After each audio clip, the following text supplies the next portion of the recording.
It's time to accelerate. Hi, I'm your host, Andy Paul. Join me as I host conversations with the leading experts in sales, marketing, sales automation, sales process, leadership, management, training, coaching, any resource that I believe to help you accelerate the growth of your sales, your business, and most importantly, you. Well, hey, thanks for joining me here today. As everybody knows, you're Evan Carmichael. For the people that are listening after the fact, my guest, Evan Carmichael, blogger, entrepreneur, supporter of entrepreneurs, a great way, creates and curates a ton of valuable information every day. It's practical, it's useful, it's inspirational, motivational, and I think his particular genius is how he presents this information for the reader to make it easy to consume. So, Evan, welcome to the show. Thanks, man. I appreciate that intro. I want to bring you everywhere with me now. Okay, yeah, for a small fee, we can arrange that. So, take a minute and sort of fill out the introduction. You know, where'd you come from? Where'd you start? How'd you get to where you are today? Sure. Growing up, I thought I wanted to be a banker. My high school yearbook says where you're going to be in 10 years. It was a VP at a bank. That's where I thought I was going to be. Didn't have any entrepreneurial kind of influences in my life. And in university, connected with two entrepreneurs and had one of the toughest decisions ever in my life, basically deciding between taking the $80,000 to $100,000 jobs at the investment banks that I thought I always wanted to do versus starting the business and making $300 a month and eating beans for lunch every day and struggling. So I made that tough choice and became an entrepreneur and had some success with that company. So what was that company doing? It was biotech software. There were two partners who had started the company. I joined as a third owner, and my job was to do the business side of things. They wanted to cut code and put out great software. They had the company for a little while and just wasn't taking off. And I joined to help sell, help get biz dev going, help get in the media, help build a brand. And in 3 years, we went from, living below the poverty line to having NASA and Johnson & Johnson and customers in 30 countries and being acquired. And then I left that, went into venture capital for a bit. Sure. So before we go on, though, I mean, what did you do? How did you help them get customers so quickly? So at the start, I sucked. We all do. No one's a natural. Right. Sure. I didn't have a plan. I just felt like I'm in business, so I was studying business at school. I can do this, and I tried everything I could think of and just basically failed. And told my partner I quit, and that was maybe the worst day of my life. And then I realized that I had to find a different way to do it, and that I wasn't the first guy to try to figure this out. And the one thing that really saved me was modeling success. And you talk some of the videos and stuff that I do now, it's still the same theme of modeling people who've done greater things than I have. And I mean, I guess for your show too, having people on and sharing their success. Right. And for me, my first model was Bill Gates. And he had sold a software company. I was like, I'm not the first guy to try to sell software before. Somebody's figured this out. I got to stop beating my head against the wall. And so I looked at Bill Gates and how he got Microsoft from 0 to 1 million. I didn't care about how he makes an extra million now, but like 0 to 1. How do I do that? That's what I want to do. Right. And through it was through partnerships. And their big deal was with IBM, where every IBM sold had Microsoft software on it. But Microsoft was already a $7 million company when that deal happened. Mm-hmm. So that's not a huge company, but it's still 7 million more than I was. So like, how do I get to that first 7 million? And it was again through partnerships. Yeah. And so they would always find ways to partner. And even as they entered in new markets, Expedia was a partnership with American Express. They kept partnering up. And so I thought, okay, well, how can I apply that to my business? And I started looking for partners to represent us first in international countries. Because somebody wanted to download our software in Japan, I don't speak Japanese. I don't understand the business culture. The time zone's all messed up. So let's partner with somebody to sell it for us. Right. The first deal that I closed was in Europe, and it brought me $13,500 up front. And that may not sound like a lot of money, but I'm making $300 a month. That was like I was cheering, man. I was crying. I was so happy. And more importantly, it gave me a recipe to then follow again and again and again. I could replicate it. Yeah, learning to build your business off your customers' money is a good way to do it. Right, and so I kept partnering up with different people, forming international distributor network to represent our brand and our software. Then at the same time, establishing my partner as a thought leader and getting him recognized in the media, getting him interviews, getting him exposure. Science was my worst subject. So I dropped science in high school as soon as I could. So I didn't really understand at a technical level what our software did. Right. I could explain it at like high level, but I couldn't get into the science of it. And so my job was partly to then expose my partner as this leader, this expert, and get him featured, because you can get a lot more sales out of, having a cover story talking about you as opposed to taking on an ad. And so those two things were the main things that I focused on. How do I get media? How do I raise awareness? How do we get people to know us and the people behind it? I know we're talking about personal branding, so that might help. Right. And then also establishing the distribution network, getting partners, realizing we don't have to do this one at a time. The media is not like, it's finding ways, how can we reach thousands of people at a time instead of one-offs all the time? And that helped explode the business. And in 4 years, got acquired and moved on to other things. So how'd you get from there to where you are today? So we sold the business. My two partners went with the business. They were the technical, back end, and they needed to integrate with the company. Plus, they had a personal ambition to move to the U.S. And the company buying us in California, so they took off. I wanted to stay here. You didn't feel that need to go to California from Canada? No, man, I love Toronto. Toronto's my home. This is where I am. I wanted to stay. And there also wasn't a major need for me, because the company that bought us they were going to use everything internally. They didn't need biz dev anymore, which is great. So it matched up for everybody. Mm-hmm. I was in a fortunate position of, I didn't have to go, I didn't make like stupid money, but I made enough that I didn't have to worry about things for a while. And for a while I was a little depressed in that I don't know what to do next. That always happens. Yeah, I ended up hooking up with a venture capital company here in Toronto. I was always curious about raising capital. We thought about it in our venture. We never had to. We kind of got acquired before we needed to go raise the money. But it was interesting for me, and I wanted to learn how that worked. So I connected with a venture capital company here in Toronto, and the three founding partners were all in their 60s or 70s, had an insane amount of experience that they imparted on me. My role for them was to help bring in the same role, basically, help bring in new business, right? They knew the investors, but they weren't in tune, maybe that they were older, or maybe that they just didn't care as much. They weren't in tune with the younger, right? So that was my role, is to do biz dev, strike up conversations, get people interested in us as a venture capital opportunity. And that was interesting for a while. At the same time, I started my website, evancarmichael.com. I used it as a platform to share my story, as well as raise awareness for venture capital. As a result of selling my company, I was 22 when I sold my company. So I had a lot of people ask me to come do speaking engagements and a bunch of this stuff. So the website was more of a personal site at the start. Just, hey, I'm speaking in Malaysia, and hey, I'm speaking in wherever. And then started using it as a way to build up content around the venture capital business. As my website started taking off and getting more, I realized, hey, this could be a business opportunity in itself. I felt like I had learned what I wanted to learn about the venture capital business, and it wasn't something that I wanted to be in full time. And so I started doing my website of helping entrepreneurs and taking that idea of modeling success, what really helped me learn from Bill Gates that saved my business, even though I never met Bill, to apply that to my company. I wanted to then do that again and again and again, and learn from lots of different famous entrepreneurs, and built up the site to then have the largest collection of famous entrepreneur stories anywhere online. And then that has transitioned to my YouTube channel, where you've mentioned the videos, and every day we release content that's a mix of my thoughts as well as lessons from famous entrepreneurs, where instead of having to watch 40 hours of Elon Musk videos to pull out nuggets, here will be like a 15-minute video of all of his best stuff, and to release kind of content.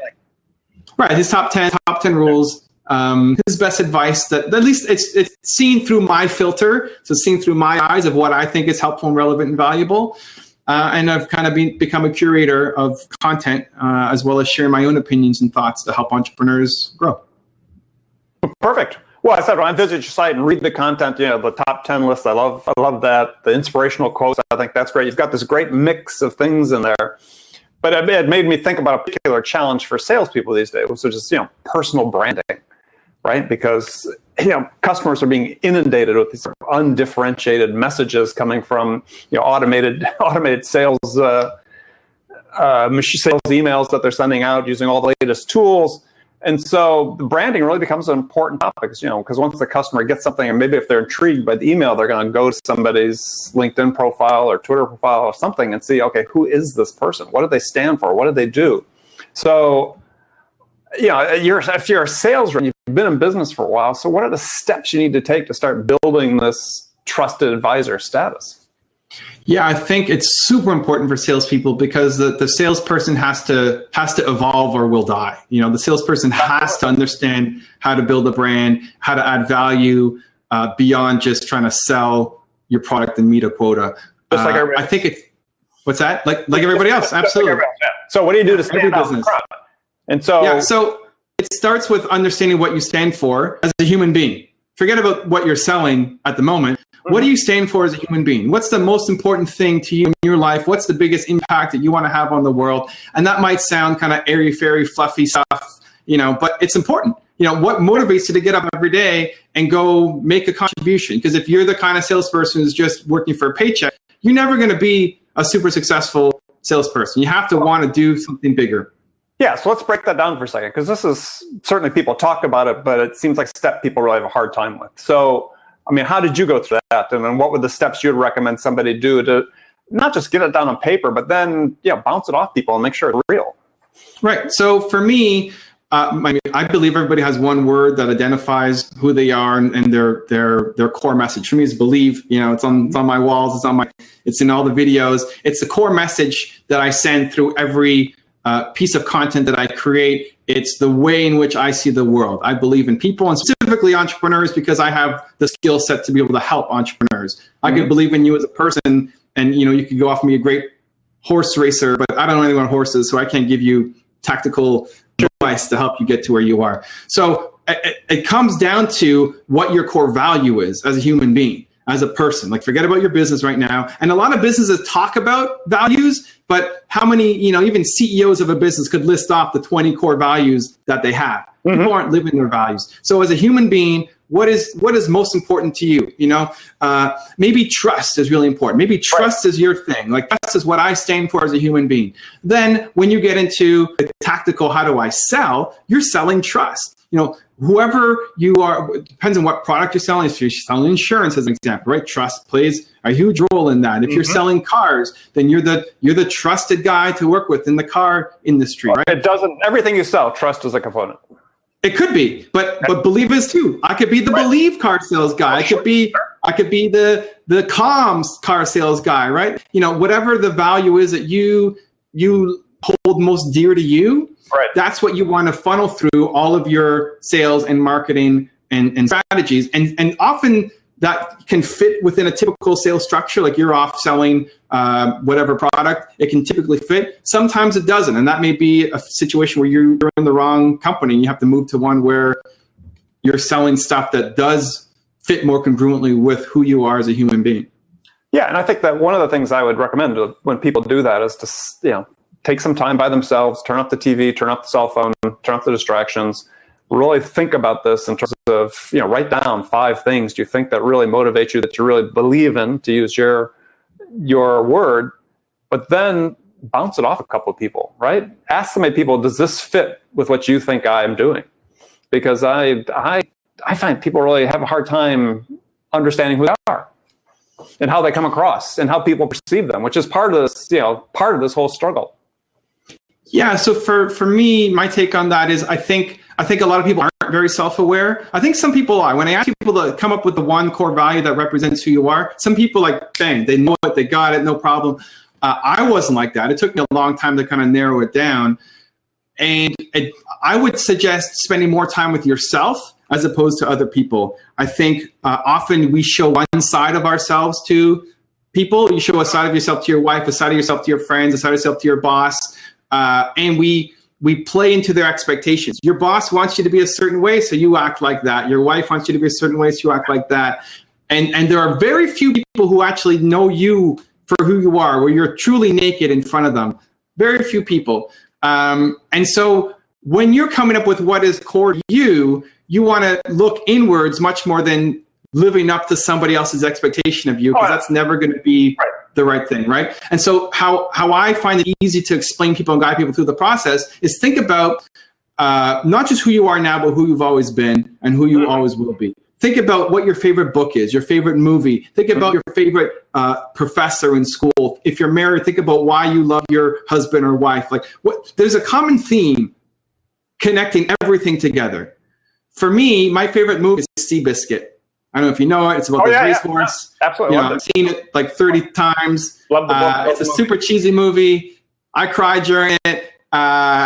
You were supposed It's about belief. Right. There's a racehorse that nobody believes in, the jockey nobody believes in, an owner nobody believes in. They all band together and somehow make this thing happen. And that I just love. And, when I was growing up, my parents always told me I was a Castrilli Carmichael. My mom's last name is Castrilli. And I could do anything. And I try to continue that tradition to my son to say, Hayden, you're Hayden Carmichael, you can do anything. And they've never been able to give me kind of practical information on how to grow a business because entrepreneurship is not their skill. They made me believe in myself. So this is something that it's a constant in your life. It's not a New Year's resolution that this year I want to be more grateful or whatever it is. It's something who you actually are and always have been and always will be. That's why it's a core value. And the more you can tie into that, I attract people who love belief. Mm-hmm. And the people who hate it, like that stupid believe, and that's great. They self-eliminate. Right. If you're selling, you can't sell to everybody, but you need a way to differentiate yourself and stand out. Okay. So as an example, I run a salsa dance company here. It's an investment that I made and recently acquired this business. So $500,000 business selling salsa classes. Right. We don't sell salsa. We don't sell dancing. We sell family. Right. We sell community. We sell fun. So it's not about learning how to be the best dancer. It's about coming, and this is the best part of your week because you have a life that you hate and you have no friends and you're coming out and this is like, you hate your boss. This is the best day of your week. And so understanding that is why it's the biggest salsa dancing school in North America, because most people are selling the steps and here, you could be a great dancer. Most people coming don't want to be a great dancer. They're just looking for an escape from their life. Having fun, right? And that's what we sell. We sell the community, we sell the family. And so understanding that lets us become the biggest in the industry. So not everybody wants to be part of a family. Great. Like those people will never sign up for our school. And so it's understanding who you are as a person and then bringing that through in all of your messaging so that if somebody does value the same thing that you do, if somebody does value trust as their number one thing, and that's who you are, then they're going to come to you by default. And so you're going to work with clients who get what you're all about, who you're going to have a great connection with because you have the same core value, who's going to buy more from you, refer more from you. You move on to something else, they're going to follow you to that too because they believe in what you're doing. Where if you're just another guy trying to sell car insurance or whatever it is, you're one of many and you're not standing out. And so I'm just going to compete on price. It's like if I can't tell the difference between you and somebody else, I'm just, okay, who's cheaper? Yeah. Give me a reason to care. Or if you can't give me a reason to care, we're not going to buy anything right now. We'll come back when we meet somebody who does give us a reason to care. So, which is, in sales, the studies coming out saying that 60% of qualified opportunities in the pipeline, the business to business world, go to no decision, right? Because no one's given the reason to care. Right. So once you've got that core belief, then how do you start translating that into a public persona, that you're going to use? So it's, on your LinkedIn profile, Twitter profile, wherever. What's the first steps you recommend people take? The first step is coming up with your foundation story. So tell me why this is so important to you. Tell me why you care so much about this. On your website, there needs to be your story, your picture.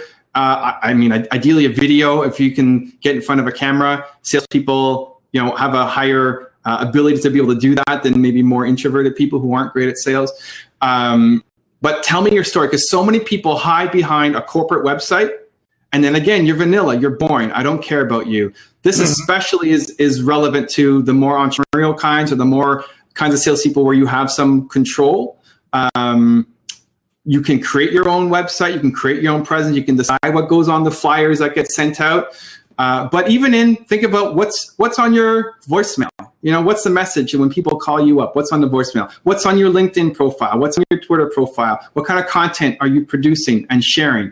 If I'm a salesperson selling trust, my content should be about trust. Mm-hmm. And I should be attracting people who like a trusted message, even if it has nothing to do with buying whatever product that you're selling. And when they're ready to buy, you're going to be the first guy to come to because they're already liking your stuff and coming to you anyway. A lot of the people who follow my stuff aren't entrepreneurs and they don't want to be entrepreneurs. Oh, sure. Right. They just love the message of belief. Right. And if they ever do decide to become entrepreneurs or they know friends who are entrepreneurs, they're going to share my stuff. And that's what you want. You want to be producing stuff through your bio, through videos, through social media, through websites, through interviews with the media. That appeals to people who aren't just potential customers, but could refer customers onto you because they love your message. Right. So the basic salesperson, though, isn't going to sit down and write a blog, probably. Right. So how do they, what do you recommend for them in terms of how they go out and begin, as you did, to curate really interesting content? Okay, they've identified what their core belief is. How are they going to do that? I mean, the thought that a salesperson isn't just going to write down and sit down a blog, well, maybe they should. Everybody should be I'm not saying they shouldn't, but I'm just telling you what the reality is, right? Right. Well, I mean, and the reality is the guys who don't may not have a sales job. Like if you are not producing content or curating or sharing, it's going to be hard to stand out, right? So If you are, whether it's sitting down and writing a blog, like some guys may not be great at writing. If you're not great at writing, don't start writing blog posts, right? Get on video.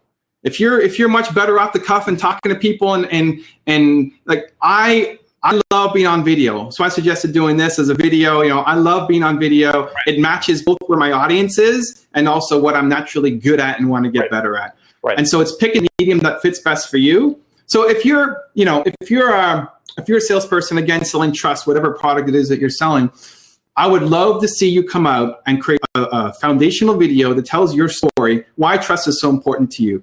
Like, what does it mean to you, really? And not some like trust is really important and it's the backbone of our, like the BS stuff, like deep, like get emotional, right? Does it come from your mom? Does it come from your kids? Is it like, I want to feel the passion and the deep connection to that word, because if I feel the same way, man, you got me sold. I don't even care how much you're charging. I'll pay more to go with you.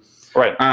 Here's an example. A guy called into my radio show selling landscaping services. Mm-hmm. And he's like, I'm being undercut by kids who can mow lawns for $5. Like, right. I'm not going to do that. How do I stand out and compete? And I said, well, you haven't given people a reason. Like, if I compare you to the high school kid, why am I going to go with you? How are you different? If I can't understand that, the high school kid every day of the week, it's $5 versus you're $50, right? Easy decision. And I asked him why he started this business. And he said it was because when he grew up, his mom really cared about lawns and take care of the garden. He would help her every day. And that was his connection to her. And every time he goes to a customer's house, he treats their lawn like it's his mother's lawn. Mm-hmm. And him telling that story makes me feel like this guy cares, right? Mm-hmm. And it's not, the high school kid might make a mess and might step on my flowers and might, not really care. But this guy I feel like is going to care. And I will pay more to work with him because he told me his story. And it's much more than just the features that you're selling and the price points, right? Those are important. But if you can sell at the core level, if you can connect with me on an emotional level first, then I'm much more likely to buy from you and be less sensitive to pricing. Because price is always going to be an issue. But if you can't make me feel emotional, then it's going to be the most important issue, which you never want to get to. Okay, so let me ask you a question in the context of really one of the toughest challenges sales reps have today. Increasingly, in such the technology business, sales is being specialized. There's inside sales reps whose job is purely just to get somebody to agree for the next meeting. So they're the ones sending out this emails and making phone calls, 50 phone calls a day and so on. How do they do that? Okay, they work their LinkedIn profile and so on and so forth. But when they get that first person on the phone the first time, or what's in that email message that they need to be able to say to capture the attention of somebody based around their core value? And you're talking about, like, I'm just giving this list of people that I need to call up on from corporate headquarters? Yeah. I would, if we don't have anything tied to that individual, like obviously the more you can customize it based on knowledge about that person, if they have kids, interests, whatever, the better. If you can't do that, then I would tie it to what I feel is a match between my core value and the company's core value, like what this business is trying to accomplish, and leading with that. So I want to lead with something that I can feel personally connected to and attached to, but I need to put it in the context of the company as well, because they have some kind of interest in the company because they've expressed an interest, right? They've signed up to download something or whatever. They're on my list somehow. And so I try to tie that to the business somehow. And it's as in all sales, is going to be a numbers game where you're not going to be able to hit everybody with a message that, if you try to hit everybody, it's going to be a vanilla, boring message that won't connect with anybody. Right. So you could give, it is a problem, but it's also not like, the message that I put out is appealing to some people and it's not appealing to others. And which is fine. And so you could give that same list to 3 different salespeople, and we could each attack it in different ways and each get different customers based on how we're attacking it. If we all attack it in the same way, it's going to be boring vanilla, and the only people we're going to get are the ones who just really need a solution, and we happen to be there at the right time. Right. And that sales is about timing. There has to be a need. There has to be a project. They have to have the budget, and you just being there magically at the right moment. That's a lot of the sales too. And so anybody can pick those up just by being persistent and being there at the right time. The other ones, the more value-based, relationship-based, like my goal is I want to get a customer who then wants to stay with me for life, who loves what I represent and I'm all about, who then will refer tons of clients to me too. Because those guys who just have a need on that spot moment, they're often not the best long-term clients because you still need to build a relationship with them. And you may not share similar values. And there are clients that you get that you connect really well with, and others that like you struggle with them and they just don't get it. And they may be a great fit for another salesperson who does fit them really well. So I would be infusing. So if it were me, I would be infusing my message with believe. So I'd be talking about how much I believe in them and what they're trying to do, or if I don't have that information, how much I believe in what my company's trying to do, or whatever better promise or better future I can create for my client. That's what I would try to do. Choose it with belief. You might put it with trust, and the other guy might put it with peace of mind, or the other guy might put it with calm, and the other guy, like just infuse it with your own style, provided that you have the freedom, because a lot of times you don't even have the ability to edit those emails. It just goes out and somebody is calling in, Well, they want you to personalize them, but you have to have the time and you have to know what you're going to personalize it with, as you said. So, right. And so like you could have it out, you can include a link. Can you include a link out to your website that shows why you care so much about this, like why this really means something? Because especially for someone who's good on video, an email can be hard to get your message across. So a link out to a video where you are passionately talking about what you're doing and why it means so much to you is awesome, right? Like put that in, send it off, and that helps build a personal connection. I have a lot of people who write into me or who recognize me on the street or send me messages, and they feel like they know me, even though I have no idea who they are. Zero clue, but they're reciting stories that I'm telling, and they feel like they know me, and that's sharing authentically and talking about my stories. I've shared a lot on the YouTube channel about personal struggles and what I'm going through at the moment and what I've had to go through. And by sharing that, it builds trust, and people feel like they know me, like me, want to do business with me. And so that's what ideally any salesperson is doing as well. You start with your foundation story, whether it's a video or a blog post or however you want to put it up, and then you're creating consistent content that you can lead people to, and ideally get to the point where you are attracting people to your business or to your, to call you, so that you don't need a Rolodex coming from head office, right? Because you're producing so much gold. Content is the new marketing that people come in and they want to work with you. Yep. Okay, perfect. So great information for the audience, for people listening to the show, sales reps, sales managers, entrepreneurs. So now we're going to the last segment of my show where I've got some standard questions I ask all my guests. Let's do it. Let's do it. So first question is, hypothetical scenario. You've just been hired as the new sales leader at a company whose sales are completely stalled out, and senior management really wants to get unstuck in a hurry. So what 2 things would you do your first week on the job that could have the biggest impact? I would come back to figure out what we stand for as a company. And then I would create an epic piece of content that people want to share. That wasn't just advertising, but that I got value by looking at that piece of marketing, whether it's my video or an ad or a story. that promotes my business, but I get value by looking at it and reading it. Excellent. Oh, great answer. I love it. All right, some rapid fire questions. You give me one-word answers or you can elaborate if you wish. First one is, when you personally are selling, what's your strongest sales asset? I think I know the answer, but give it to me anyway. Belief, man. Belief, passion, fire. I had to ask it. Fire. Spit fire. All right, so who's your business role model? I have a number of them. I think my parents started me off, and more so in terms of just values, how to treat people, being nice, how to be a human being. Bill Gates became my first business role model. My favorite entrepreneur is E.P. Giannini, who is the founder of Bank of America. Yep. Most people would think a banker. How is a banker your favorite entrepreneur? But he bet on Walt Disney when nobody believed in it. He bet on the little guy. He gave out loans based on a handshake and a look in somebody's eye. Imagine a banker saying, "Hey, give me a loan based on a look in my eye and a handshake." That's not happening. So he was the belief banker. And from there, lots of people like I look up to. I think you can pull from everybody. I think you can pull from Donald Trump. You can pull from Kanye West. You can pull from Bill Gates. And you may not like everything that they stand for as a human being, but there's one thing in them that can help you. And the goal is not to be Donald Trump, but to be the best version of yourself. Yeah. And you can learn something from him to get there. Okay. So along the same lines, what's the one book every entrepreneur should read?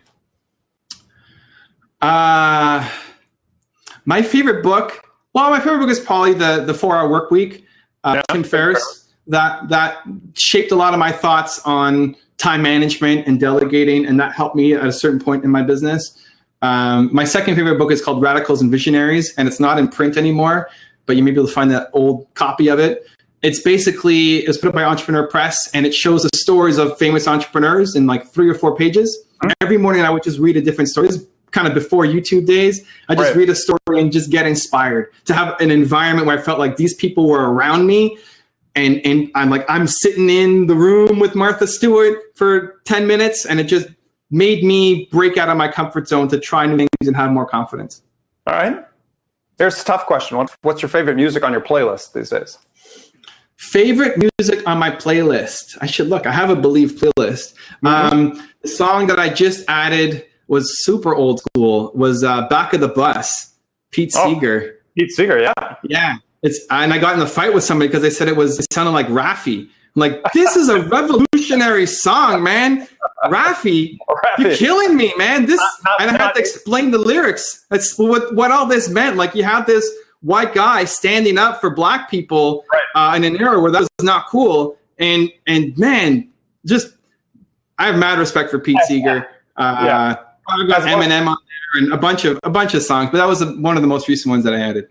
All right, we've got kids, so maybe you have Raffi on there as well. No hate on Raffi, but it's not Pete Seeger level. Come on, man. Oh, when my kids were young, there was a Raffi song that was stuck in my head for months. Eight little piggies or 8 piggies in a row, whatever it was. Don't get it stuck in my head, Andy. So what's the first sales activity you do every day? I review the comments on my YouTube video because my community is my sales tool. I respond. I'm the only YouTuber of my size that I know of that still has response to every single comment, myself and my team. I've scaled the people who work on my team to respond to YouTube comments. Right.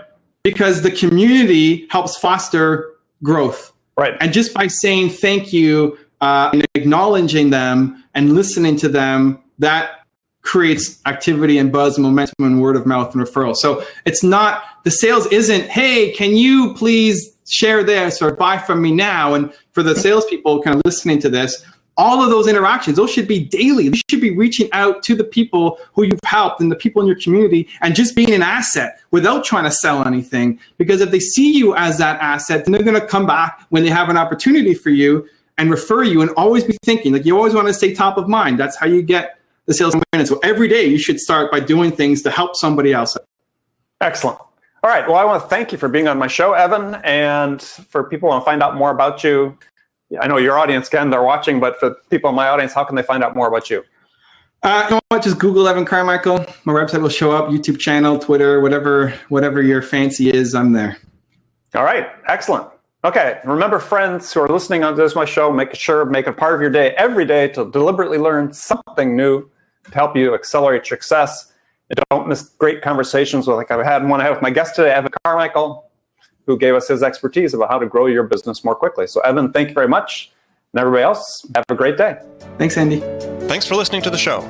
If you like what you heard and want to make sure you don't miss any upcoming episodes, please subscribe to this podcast on iTunes or Stitcher.com. For more information about today's guest, visit my website at andypaul.com.